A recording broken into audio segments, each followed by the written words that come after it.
Ahora, más que nunca, hemos llegado a esos tiempos. Amén. Amén. Entonces, hay que estar preparados. Gloria a Dios. No sé si usted está preparado, pero yo estoy tratando de estar preparado. Amén. Así que, mi amado hermano, hay que echarle para adelante. Amén. Porque de lo contrario, nos quedamos.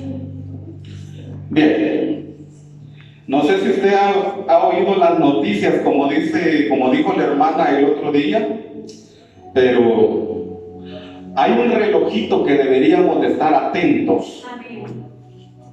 Y ese relojito es el pueblo de Israel. Amén. Vean lo que está aconteciendo. La Biblia habla de guerras y rumores de guerra. Pero en el caso de nosotros dice, aún no es el fin. Pero cuando veáis, dice, al pueblo de Israel sitiado, sabed entonces que el tiempo está cercano. Entonces, ahí tenemos algo muy importante. Bien, póngase sobre sus pies y vamos a usar estos plásticos porque ya nos está fallando un poco la vista.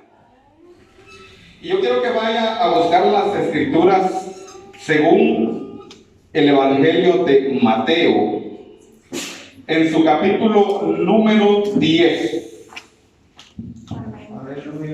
Capítulo número 10. Amén. Amén. Y vaya directamente al verso número 34. Mateo 10, 34. Amén. Gloria a Dios. Cuando lo tenga puede responder con un fuerte amén. Amén. Gloria a Dios. Aleluya. Y lo vamos a leer bajo la dirección del Padre, del Hijo y de su Santo Espíritu. Amén. Amén. Dice así la palabra del Señor.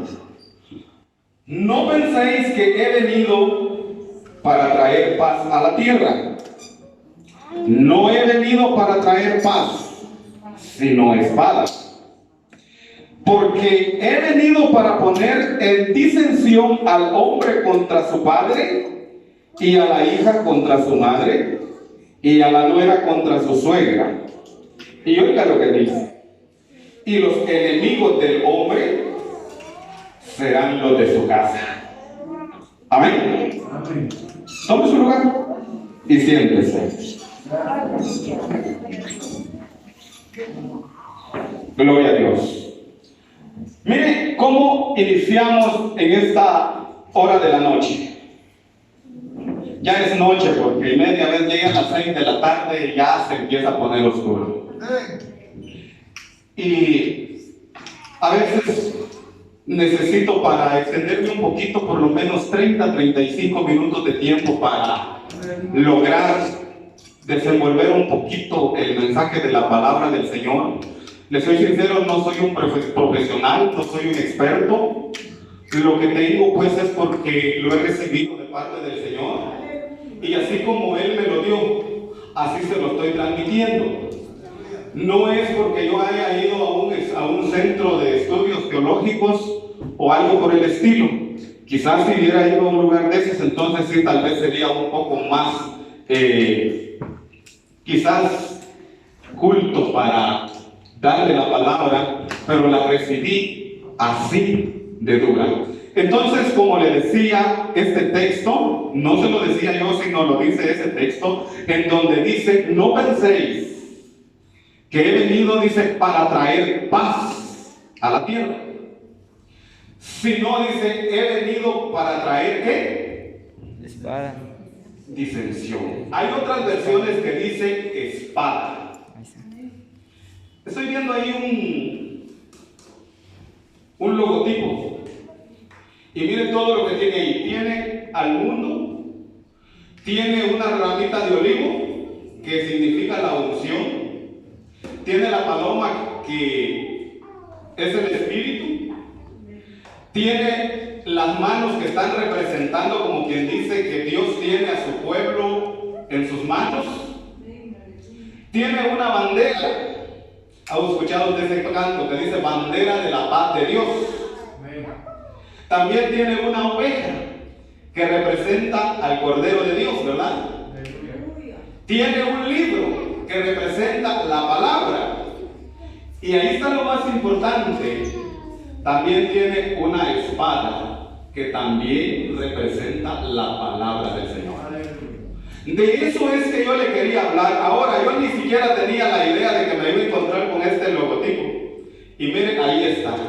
Y miren cómo se lo estoy diciendo. Yo ni siquiera tengo idea de que con ese fin y con ese propósito, ese logotipo representa todas estas cosas. Aún allí, los expertos todavía le pueden sacar mucho más de todo ello, de lo que significa todo esto.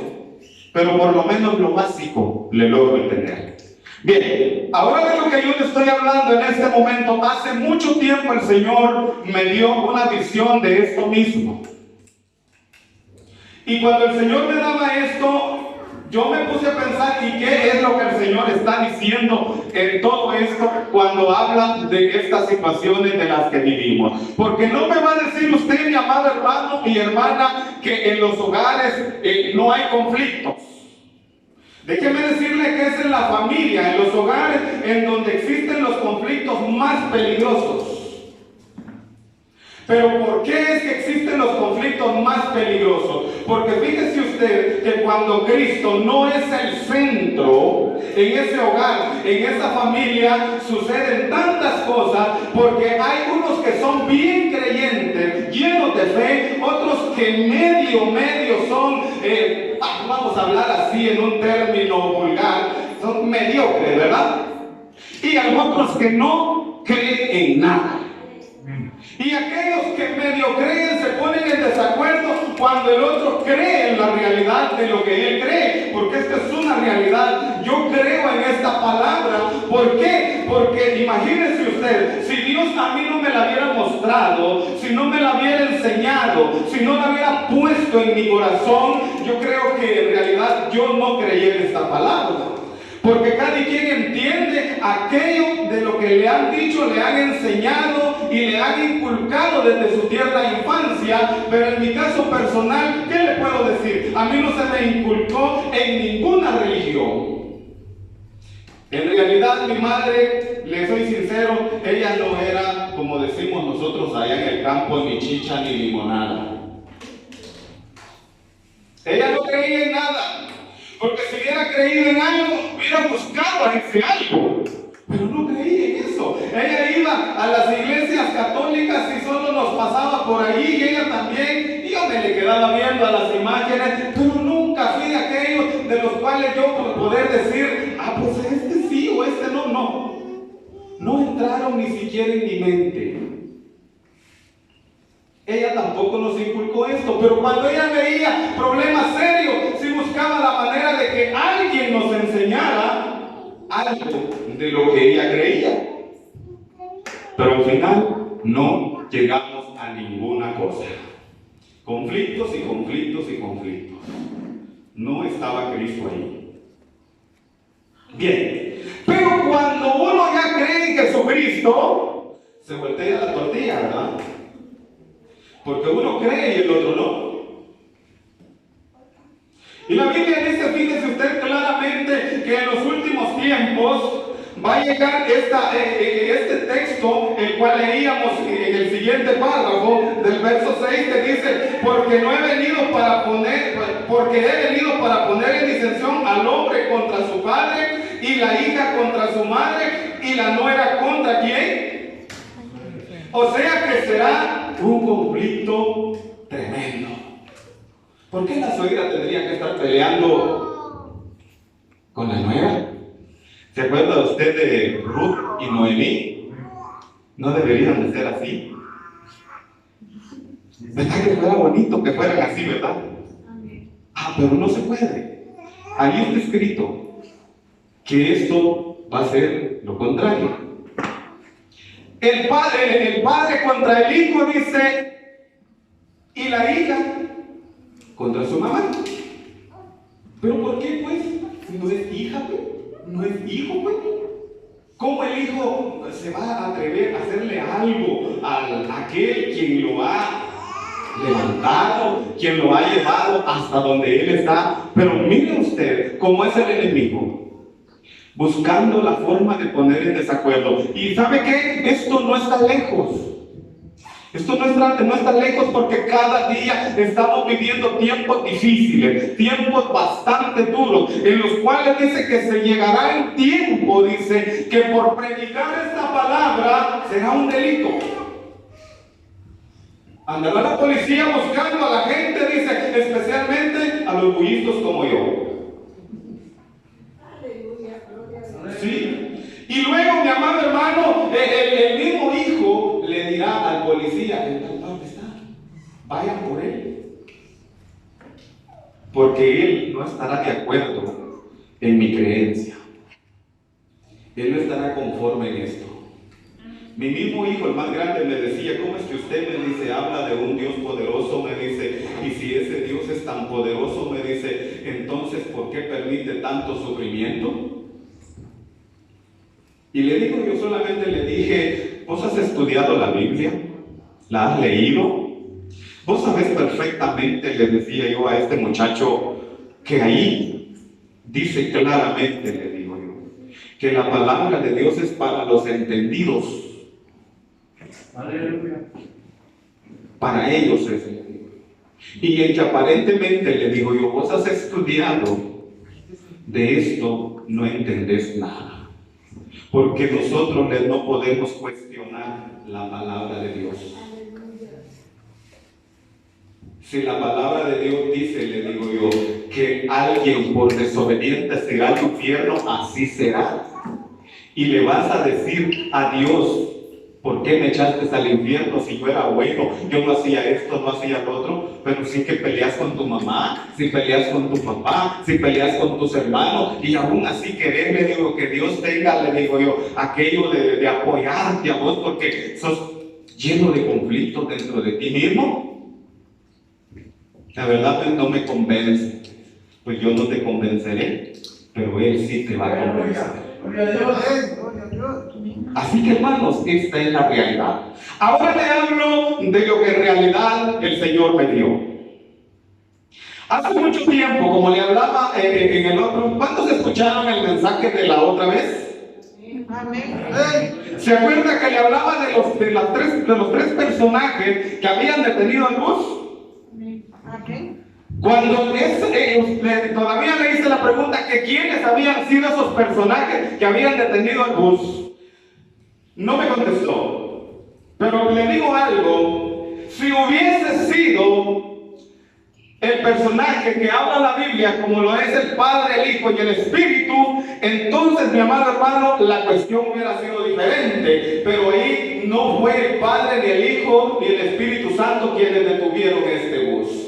¿Se recuerda que le hablaba de que hace mucho tiempo alguien había dicho que la iglesia católica era como, que la iglesia evangélica era como un tren que nadie lo podía detener? Y le dije que ya la habían detenido, ya la habían entretenido. Ahí en donde yo veo que detienen a este bus, ahí se detuvo. Ahí se detuvo, pero no se detuvo por intervención divina, sino por intervención satánica. Le voy a decir, da mucha pereza hoy levantarse a orar, ¿verdad? Da mucha hambre al ponerse a ayunar, ¿verdad? Y da mucho sueño ponerse a vigilar. ¿Y sabe por qué? Porque es exactamente en donde el enemigo quiere que esté la iglesia, desprevenida. El Señor alerta a su pueblo y le dice que esté listo, que esté preparado, que esté vigilante, que esté atento, pero el pueblo está durmiendo. Ahora le digo, cuando el Señor me daba la siguiente visión, no le voy a explicar desde el primer punto, porque resulta que voy en la misma vuelta. En otro bus sí, pero voy en diferente dirección. Pero precisamente el Señor me muestra el mismo lugar donde vi la primera visión. Y sabe algo, antes de llegar al lugar donde yo vivo, o vive mi mamá, o nací yo, la primera casa, entrándole del sur para el norte, la primera casa que se encuentra es el templo que han construido para glorificar el nombre del Señor. Ese templo se llama el Príncipe de Paz. Cuando yo voy pasando por ese lugar, a ambos lados hay cercos porque ahí hay potreros. Y yo voy solo en la calle.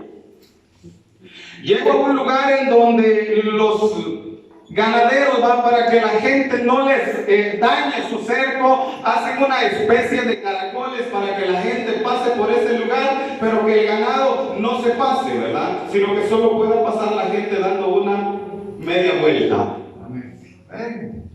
Entonces ahí encuentro yo ese caracol aproximadamente como a unos 100 metros antes de llegar a la iglesia, cuando de repente se escucha una voz que me dice: detente.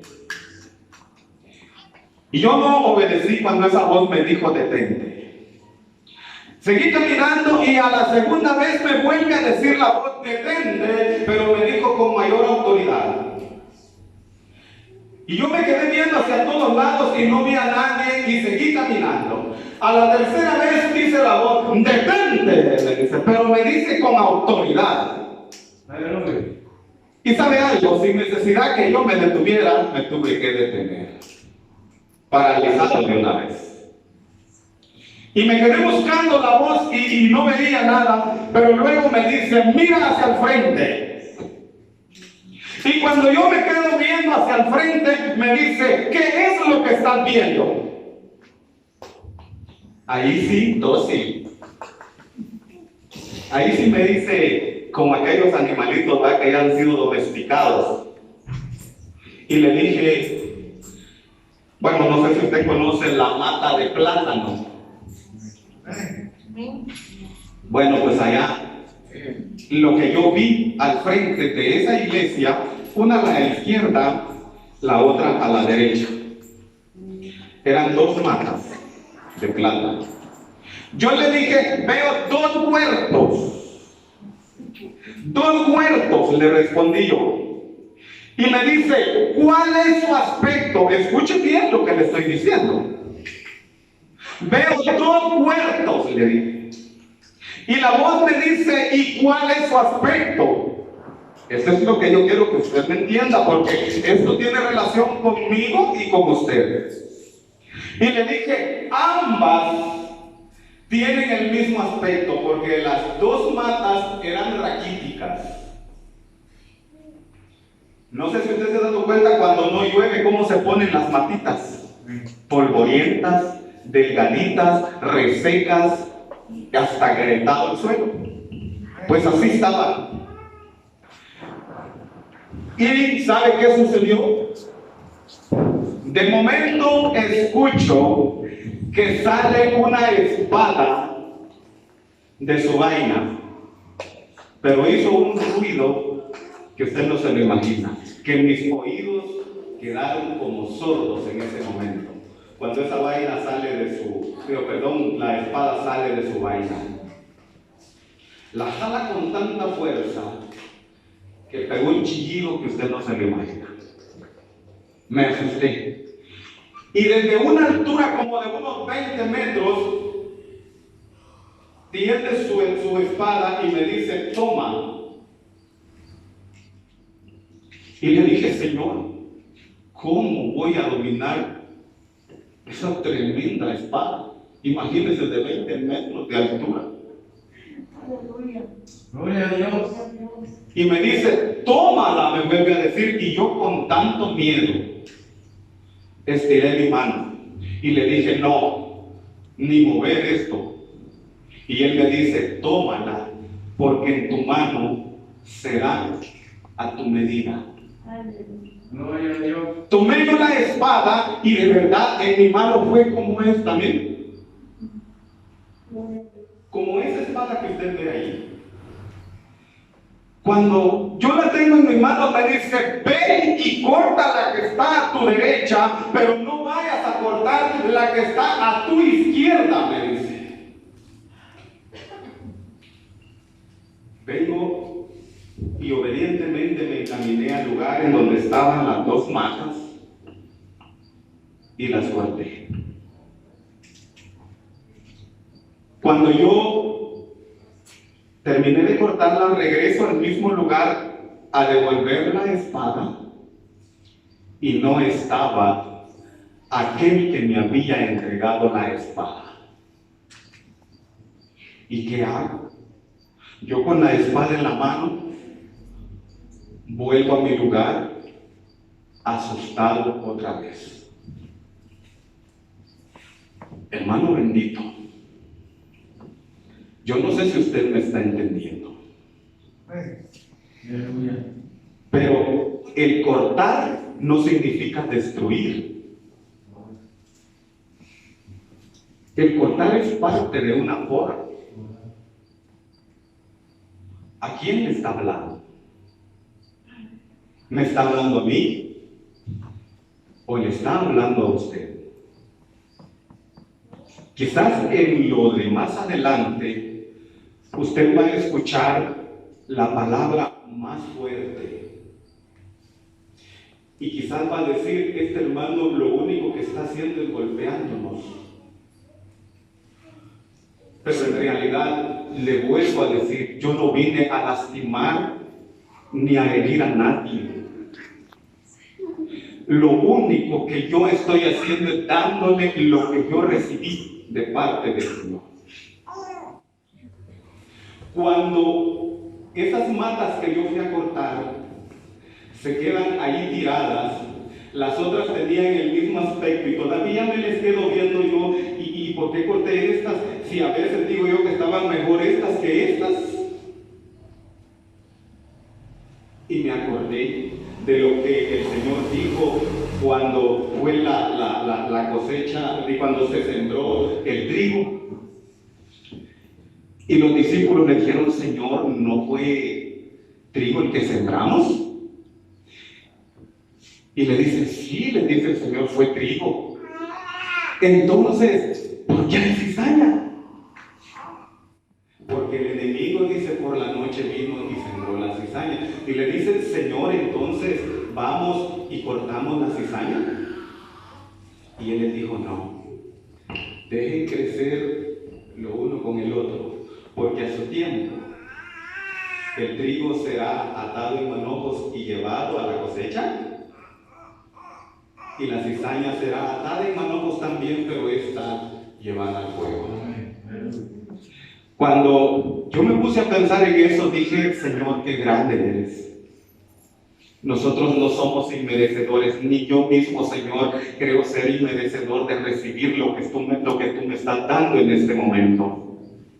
Porque esta palabra es para aquellos hombres, Señor, que ya están preparados, hombres que tienen todo ya por delante para trabajar en tu obra, para llevar esta palabra a tu pueblo, y yo ni siquiera empiezo. Y sabe, como que algo pasó, porque ya no paró el Señor a partir de ahí. Empezaron a venir luchas, empezaron a venir pruebas, empezó a venir como usted no se lo imagina. Yo soñaba, amado hermano, incluso hasta que andaba volando, que yo ya no tocaba el suelo, pero me encontraba con algunos lugares en donde me topaba, en donde yo ya no podía seguir ni para arriba ni para abajo, y era perseguido. Y empecé a entender que el Señor estaba hablando. Y empezamos a entrar en ayuno, empezamos a entrar en oración, empezamos a buscar al Señor. Y sabe, en lugar de que cesara esto, cada día aumentaba más y más. Entonces, le dije, Señor, ¿qué vas a hacer? Y dice el Señor, por tu instrumento me serás. Gloria a Dios. Aleluya. Aleluya. Usted todavía falta que le diga lo que sigue a través de todo esto. Esto es una cadena, hermano. Yo le digo, mi amado hermano, que a través de todo este tiempo que usted ha estado en este lugar, ¿qué ha hecho usted para la obra del Señor? Acuérdese que cuando yo le digo para la obra, ¿qué significa para usted la palabra obra? Le digo, la palabra obra significa ¿qué ha hecho usted trabajando en este lugar? El Señor dice, sigue obrando, el Señor sigue trabajando.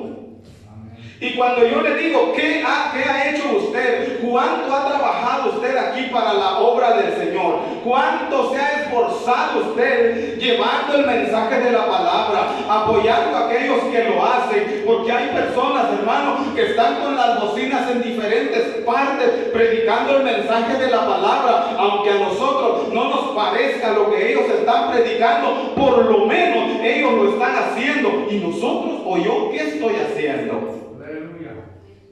Es importante que usted y yo nos armemos de valor y empecemos a hacer el trabajo que nos corresponde. El trabajo de nosotros no es solo en este lugar en donde usted se sienta y escucha. No, el trabajo es de todo, porque ¿sabe algo? Cuando alguien trabaja, ¿recibe qué? Recibe una paga porque trabaja, pero esto es algo material, algo secular. Pero aquel, dice la Biblia, que trabaja para lo espiritual, pues también dice recompensa de lo espiritual tendrá. Amén. Y esto es lo que está sucediendo. Pueblo dormido, dice el Señor.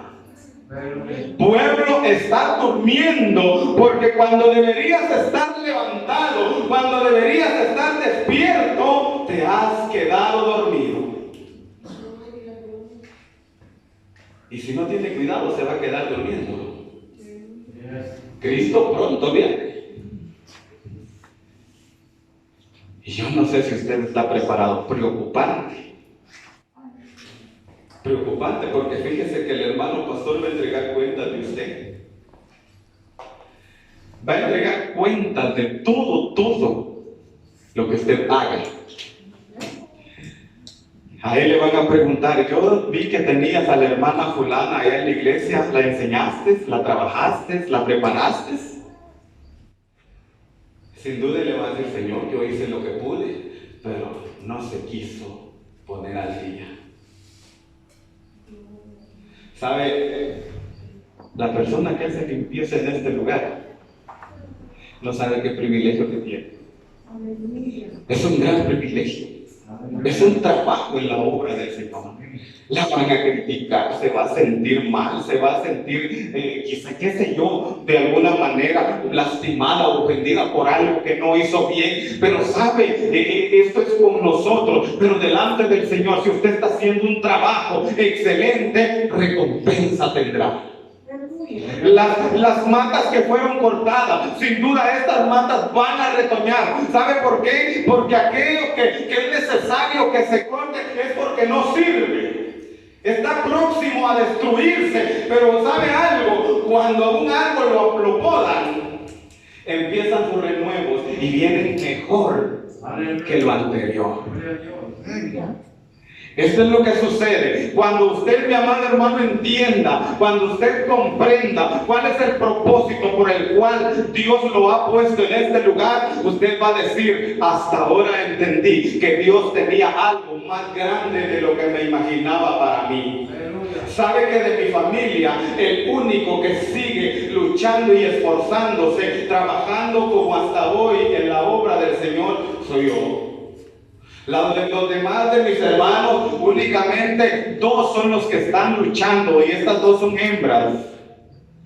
Lastimosamente, pues ellas tienen siempre contratiempos, porque cuando el esposo no es creyente, es una lucha tremenda. Pero siguen esforzándose, siguen luchando, y esto es bueno delante del Señor. ¿Sabe? Pero el primero que llegó a los pies del Señor fui yo. por gracia y misericordia de Él, porque Él tenía algo preparado para mí. Desde hace mucho tiempo Él había hablado a mi vida. ¿Sabe usted? El Señor aproximadamente desde los 7 años dio la primera visión a mi vida, y esa usted ni siquiera la conoce. Cuando el Señor me daba esa visión. Y es una visión tan hermosa porque cuánta gente con la que me he sentado, muchos creyentes, me he sentado a platicar y me han dicho cuál es lo que el Señor te ha dado, y me he puesto corriendo a decirles lo que el Señor me ha dado, y se han sorprendido y me dicen cuánto yo he deseado que el Señor me hable como te ha hablado hoy. Yo he anhelado que el Señor tan siquiera en un sueño me diga algo, pero yo ni siquiera, dice, he soñado algo. Desearía tener lo que vos tenés. Y sabe, nosotros que lo tenemos a veces no lo queremos hacer. Cuesta mucho trabajo. Imagínese usted si yo llegara a la iglesia donde está Cash Luna y me pusiera a hablar. Me sacan a patadas de ahí. Pero el Señor me mandó a un pueblo sencillo, a un pueblo humilde, a un pueblo que no tiene distinción de raza ni color. Porque sabe algo, para el Señor, todos nosotros valemos el precio de su sangre. Amén. Usted vale oro delante de la presencia del Señor, pero usted solito se ha devaluado. Mire, el oro no se devalúa, el suelo no se devalúa. Agarra una como escoria, ¿verdad? Se mancha y todo eso, pero él adentro queda protegido porque es un metal precioso, ¿verdad? Igual somos nosotros. Podemos arrugarnos, podemos ponernos viejitos, pero si en nosotros está el favor de Dios, nosotros somos como el oro delante del Señor. Pero usted se ha desvaluado, quizás usted ha dicho, es que yo ya estoy vieja, o yo ya estoy viejo, yo ya no puedo hacer nada, yo ya no sirvo para esto. Ay Dios, yo vi un viejito de aproximadamente 70 años predicando todavía la palabra del Señor. Aunque sea en este estilo, mire cómo ando yo también, bajándose de los buses. Le ayudan a bajar, pero allí andan predicando la palabra. Y digo, Señor, este ancianito anda predicando la palabra del Señor. Y yo, mira, qué haraganote en este lugar. Qué bárbaro soy yo. Y entonces, imagínense, me pongo a pensar y digo, Padre, y si estos hombres no lo hacen, ¿quién lo hará? Aleluya. ¿Quién irá a llevar el mensaje de la palabra del Señor si tú, mi Dios, no los envías? Pero Él dice, los campos ya están blancos, dice, pero faltan obreros, dice, para que vayan, dice, a cosechar la viña. Y la verdad que faltan obreros, ¿verdad, hermano Luis? Pues está lleno usted de trabajadores aquí.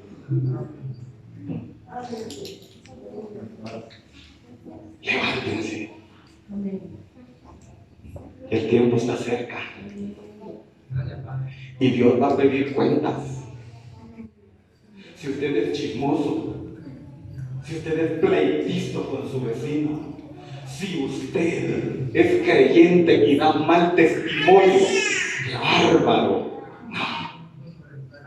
¿Sabe qué fue lo primero que le dijeron a mi esposa cuando llegó a vivir al lugar donde estamos viviendo? Se acercaron unos supuestos hermanos a orar por nosotros.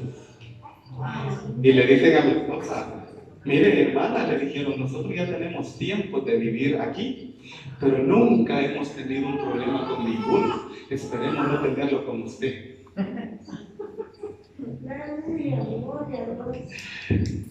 Bonito, ¿verdad? Advertido de una vez. Qué tremendo, hermano, es todo esto, porque imagínense, nosotros deberíamos de ser personas que primero deberíamos de conocer, ¿verdad? Yo he sido muy observador y soy muy observador. Le voy a hablar aquí entre nos.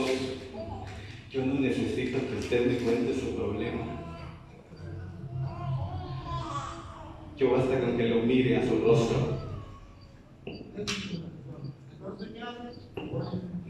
Basta con eso. No me cuente. Y sabe, mi hermano, es tan lindo tener el amor de Dios en nuestro corazón. Sabe, yo fui una persona que le digo, tenía tanto conflicto en mí mismo. Yo peleaba con el gato, con el perro, hasta con el ratón que cazaba al gato. Hasta con ese tenía conflictos. Ni yo mismo me quería.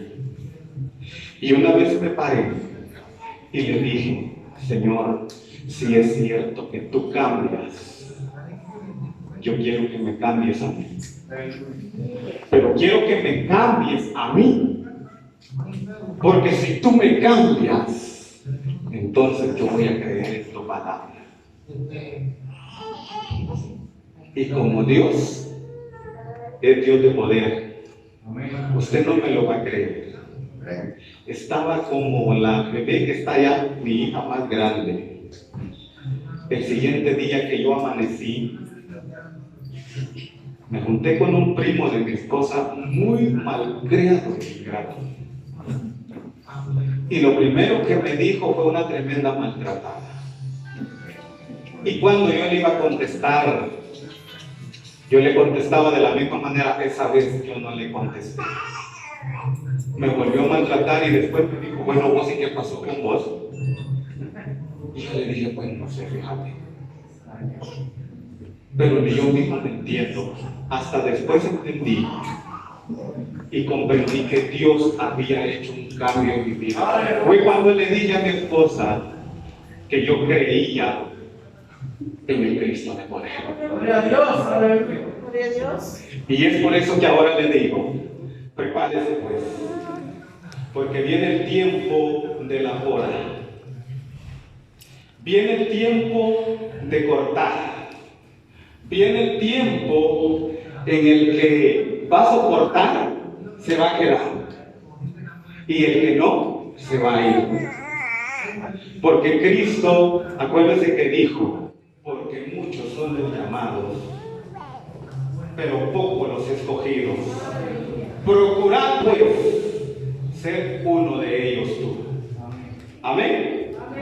Póngase sobre sus pies y vamos a dar gracias al Señor.